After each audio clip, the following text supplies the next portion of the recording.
February 13, 2017. At around 9 a.m., a man arrived at Kuala Lumpur International Airport in Malaysia. While waiting for the departure of his flight, he was walking through an area of the airport. To his surprise, two young women approached him from different directions. One grabbed him from behind and put her hand on his face, brushing the action off as a prank, then leaving the scene.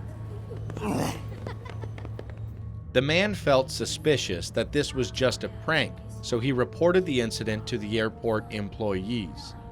Minutes later, he started to feel rather sick. His body was sweating furiously, his chest felt tighter as breathing got harder. Medics at the airport came to check and treat his issue, but eventually he needed to be transferred to the hospital. On the way to the hospital, he unfortunately passed away inside the ambulance. The name that he gave them was Kim Chol, but later it was revealed that this man's real identity is Kim Jong-nam, the older half-brother of the North Korean leader Kim Jong-un. This means one thing: it was not an innocent prank, but an assassination. The alleged assassination of Kim Jong-nam. That this man who was killed was, in fact, Kim Jong-nam, North Korea. Assassination of Kim Jong-nam.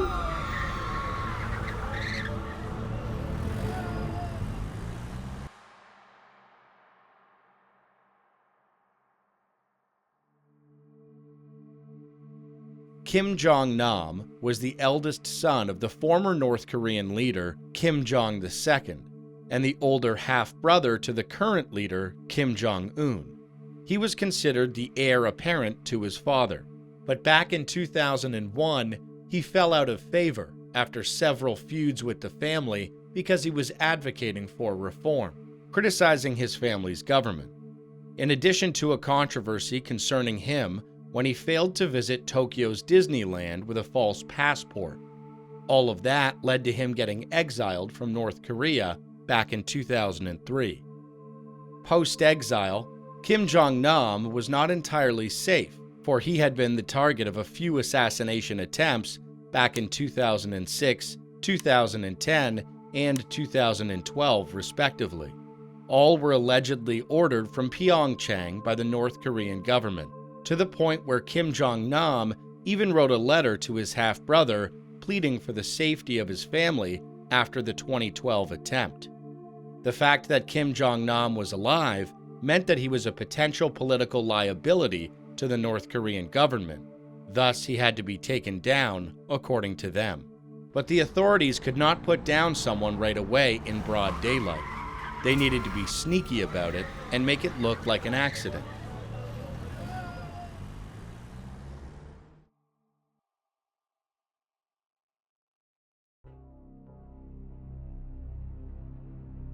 The two ladies that performed the prank were actually clueless about what they did because they were just pawns in this whole ordeal. The first one was Siti Asia from Indonesia and the other one, Zan Thi Hung from Vietnam. Two young women that were struggling financially and happened to be seeking acting or modeling careers. This all started when two of them were approached by media producers looking to recruit young talent for YouTube prank-style videos. Isia was approached by someone who calls himself James, whereas Zan Thi Hung was approached by Mr. Y. They were offered around $90 per prank. For them, this was a good amount considering they came from struggling families. But little did they know, those two men that approached them were actually North Korean intelligence agents, posing as media producers with malicious intentions. The two young women would participate in prank videos not knowing they were staged by their North Korean handlers. In those pranks, the two were instructed to sneak up to some strangers from the back and smear lotion or baby oil on their victims' faces. After that, quickly apologizing and storming off while being filmed from afar. This was rehearsed in multiple locations across Kuala Lumpur in public places or places like hotels and shopping malls. Now that the two were successfully manipulated into doing those pranks, thinking it was just for comedic innocent videos, the agents considered them ready for their main target, Kim Jong-nam, the half-brother of their country's leader. So on February 13, 2017, they went to Kuala Lumpur International Airport under the guise of filming another prank video. The North Korean agents had tailed their target for days, tracking his travel habits as he just arrived at Terminal 2 from his visit to Langkawi at around 9 a.m. to take another flight to Macau in China. While Kim was standing near a self-check-in kiosk waiting for his flight, the producers pointed to him as their next prank target. One man came with a bottle of shady liquid. The girls suspected nothing, thinking it was just like any previous prank. But little did they know, it contained XV nerve agent, an odorless, tasteless, deadly liquid. They laced their hands with VX, following instructions from their handlers. As the target was walking, the two women came from different directions and smeared the substance across his face and eyes. Kim was visibly distressed and tried to push them away. Immediately after the attack, the women walked off separately and quickly washed their hands.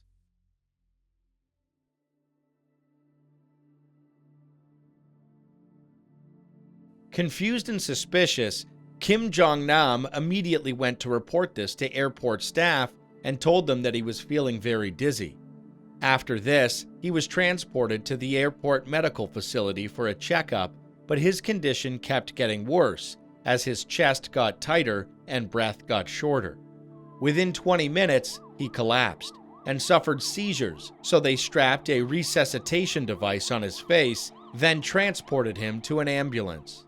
Medics tried to give him treatment to ease his pain until they made it to the hospital, but no matter what they did, they couldn't keep him in a stable state, so Kim Jong-nam passed away. Malaysian authorities quickly took action and started investigating his death and how it came about. Their first lead was the CCTV footage. Using it, they managed to identify and track down the culprits. The two girls were completely oblivious to the deep trouble they were in and the mess they got themselves into. 2 days later, on February 15th, the Malaysian police arrested the first one, called Jung. Then a day later, on the 16th, they arrested Siti Aisyah. Jung cooperated with the police and explained the whole situation to them and how the producers that instructed them immediately disappeared after they pulled the prank on Kim. Here's the twist. Apparently 4 North Korean men had witnessed the incident and took a flight to North Korea afterwards. Investigators suspected that these were the fake producers involved in the assassination. The Malaysian authorities demanded that they're brought for questioning. However, the North Korean government refused to cooperate. This might have been the case due to different reasons. One is that North Korea does not deliver its citizens to foreign governments, or 2, North Korea was behind this assassination, and this means that there is no way they would have cooperated. An autopsy was conducted on Kim Jong-nam, despite the objection of North Korean diplomats, probably because it would reveal something they want to stay a mystery. It was announced later on that traces of nerve agent VX were found on Kim's face. According to experts, 2 precursors were applied, also called binary chemical weapons. Therefore, each girl actually had one component from the chemical, and when mixed together would become a fatal poison. What the girls didn't know is that the liquid was a substance called VX. A venomous agent X, or VX for short, is a highly toxic chemical classified as a nerve agent. It is a clear, oily liquid at room temperature and is virtually odorless and tasteless, making it particularly insidious. Unlike some other nerve agents, VX does not evaporate quickly. Instead, it can remain on surfaces for days or even weeks, posing a long-term hazard. The agent accumulates at nerve endings, causing continuous stimulation of muscles, glands, and central nervous system structures. This overstimulation can lead to a range of severe symptoms, including muscle twitching, convulsions, respiratory failure, and eventually death if not treated rapidly. In fact, one of the girls reported that she felt dizzy later on. As little as 10 milligrams absorbed through the skin can be lethal to an adult. Because of its effectiveness and small lethal dose, it is considered one of the most dangerous chemical weapons ever created. But how were the producers able to acquire it?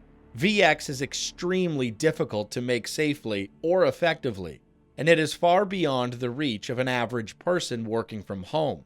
This fueled the theory that these producers were in fact agents of the North Korean government.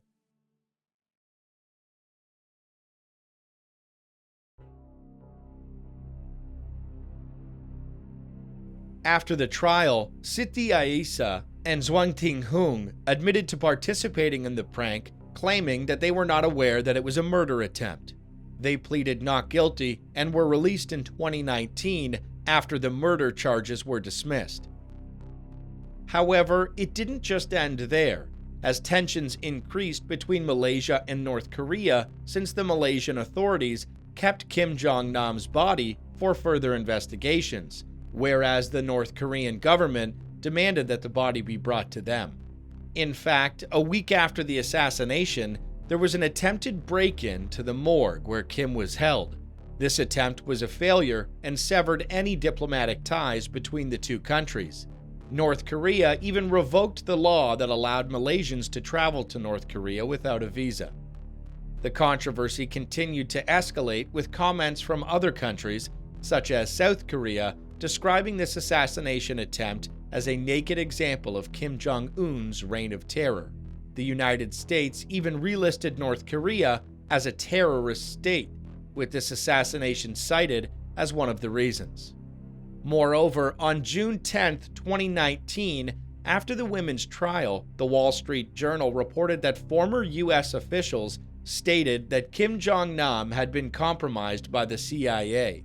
Some other sources even stated that he had been previously filmed abroad with a U.S. intelligence agent while carrying a backpack containing $100,000 in cash, adding more to the reasons why the North Korean government potentially targeted him.